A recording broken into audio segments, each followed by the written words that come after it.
Friends, ఎలా ఉన్నారు? ఈరోజు నేను సమ్మర్ కదండి, రాగి పిండితో ఎలా లడ్డు తయారు చేయాలో చూపిస్తాను. ముందుగా నేను స్టవ్ మీద ఒక పాన్ పెట్టుకున్నానండి. 3 టేబుల్ స్పూన్ల గీ వేసుకుంటాను. నేను 3 స్పూన్ల నెయ్యి వేసుకున్నానండి. నెయ్యి కూడా వేడెక్కింది. ఇప్పుడు నేను దీనిలో ఈ బౌల్తో నేను రాగి పిండి తీసుకొని ఇది మొత్తం ఏం చేస్తానండి. ఇదిగోండి, ఉండలు లేకుండా బాగా రాగి పిండి మొత్తం నెయ్యిలో మొత్తం పిండికి మొత్తం పట్టేటట్టు బాగా వేయించేసుకోండి. రాగి పిండి పచ్చివాసన పోయేదాకా నేతిలో ఈ విధంగా వేయించుకోండి. మనకి లడ్డు అనేది చాలా బాగా వచ్చింది. రాగి పిండి ఎంత చక్కగా నేతిలో వేగితే అంత బాగుండిద్ది. ఫ్రెండ్స్ చూడండి, సరిపోయిద్ది. ఈ రాగి పిండి నేను కొన్నది కాదండి, కొన్ని మామూలుగా శుభ్రం చేసుకుని మరపట్టించుకున్నది. మరపట్టించుకున్న పిండి అయితే బాగుండిద్ది. ఇప్పుడు నేను తీసేసి వేరే ప్లేట్లో ట్రాన్స్ఫర్ చేస్తాను. మళ్ళీ ఇదే ప్యాన్లో ఫ్రెండ్స్ చూడండి, తెల్ల నువ్వులు ఇన్ని తీసుకున్నానండి. ఇవి లైట్గా మారకుండా ఏం చేసుకోండి.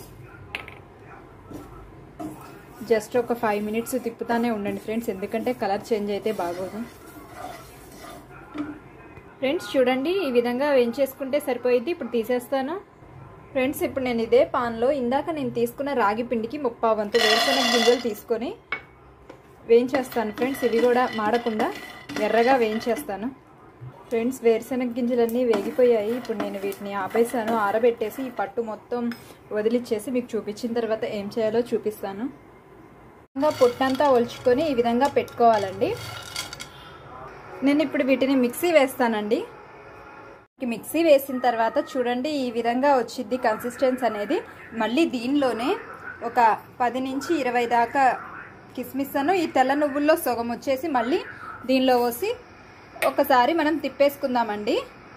కిస్మిస్ వేసిన తర్వాత మనకి ఈ విధంగా వచ్చిద్దండి. దీనిలోనే ఇప్పుడు ఒక 2 యాలకులు, ఇందాక మనం దీంతో కప్పు మనం రాగిపిండి తీసుకున్నాం కదండి, ఇది బెల్లం పొడి అండి, సగం 1/4 వంతు వేసేసి ఇందాక మనం వేయించుకున్న రాగి పిండిని కూడా దీనిలో వేసేసుకొని ఇంకొకసారి మనం మిక్సీ పట్టేసుకోవాలి. చూడండి, రాగిపిండి వేసాను, ఒకసారి మిక్సీ పట్టి మీకు చూపిస్తాను. ఫ్రెండ్స్ మనకి ఈ విధంగా ఇంకా పిండి వచ్చేసిద్ది. దీన్ని మనం ఒక ప్లేట్లో వేసేసుకొని మనం ఇందాక సగం తెల్ల నువ్వులు వేసుకున్నాం కదా, మిగతా తెల్ల నువ్వులు కూడా దీనిలో వేసేసుకొని ఇట్లా ఉండకి వచ్చేసిద్ది. ఇట్లా డైరెక్ట్గా మనం ఉండన్నా కట్టేసుకోవచ్చు, నెయ్యి కలుపుకొని ఉండన్నా చేసుకోవచ్చు. మీకు చూపిస్తాను. ఈ విధంగా నేను ఒక ప్లేట్లోకి ట్రాన్స్ఫర్ చేసుకున్నానండి. ఇందాక సగం నువ్వులు ఉంచాను కదా, ఆ నువ్వులు మొత్తం ఇట్లా వేసుకొని కలిపేసుకొని మీకు ఉండ మొత్తం నేను చూపిస్తాను. ఫ్రెండ్స్ ఈ విధంగా వేసుకున్నాము. తెల్ల నువ్వులు కూడా వేసేసి మొత్తం ఒక్కసారి ఇలా కలిపేసేయండి. మనం నెయ్యి అన్నా రాసుకోవచ్చు, నెయ్యి రాసుకోకుండానే మనకి లడ్డు వచ్చేసిద్ది, రాగి లడ్డు అనేది. కాకపోతే మనం అన్నీ వేసాం కాబట్టి కొంచెం మొత్తం అన్నీ కలిసేటట్టు ఒక్కసారి బాగా కలుపుకోండి. ఇదిగోండి, మీకు ఇట్లా లడ్డు అనేది వచ్చేస్తుంది. కొంచెం నెయ్యి అద్దుకొని కూడా మీరు చేసేసుకోవచ్చు. చూడండి, ఇట్లా కూడా వచ్చేసింది. ఫ్రెండ్స్ నేనైతే పిల్లలు కదా ఫ్రెండ్స్, అందుకని కొంచెం నెయ్యి అద్దుకొని నేను ఈ విధంగా నేను లడ్డు చేసుకుంటున్నాను. ఎందుకంటే ఇదే మంచి బలము. ఇంకా నెయ్యి తగిలితే పిల్లలకి ఇంకా ఎంతో బలంగా ఉండిద్ది. ఈ సమ్మర్ సీజన్లో మనం ఈ విధంగా పిల్లలకి పెట్టుకుంటే చాలా బాగుండిద్ది. మీకు నేను లడ్డూలు అన్నీ చేసిన తర్వాత నేను మీకు చూపిస్తాను. మీకు కావాల్సినట్టు రౌండ్ షేప్లో ఇలా చేసుకోండి ఫ్రెండ్స్. నాకు సరిగ్గా రౌండ్ షేప్ రాదు కాబట్టి నాకు ఇట్లా వచ్చింది. ఇంకొంచెం పెద్ద సైజు కావాలన్నా చేసుకోవచ్చు, చిన్న సైజు కావాలన్నా చేసుకోవచ్చు. ఫ్రెండ్స్ ఇదివేనండి రాగి లడ్డు. దీనిలో రాగి పిండి, వేరుశనగ గుళ్ళు, తెల్ల నువ్వులు, బెల్లము.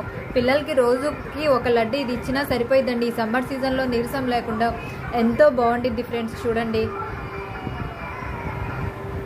చక్కగా మన సున్నుండల టైప్లో చాలా పోషకాలు కలిగి ఉండిద్ది. ట్రై ఇట్ ఫ్రెండ్స్, మీరు కూడా ఒకసారి.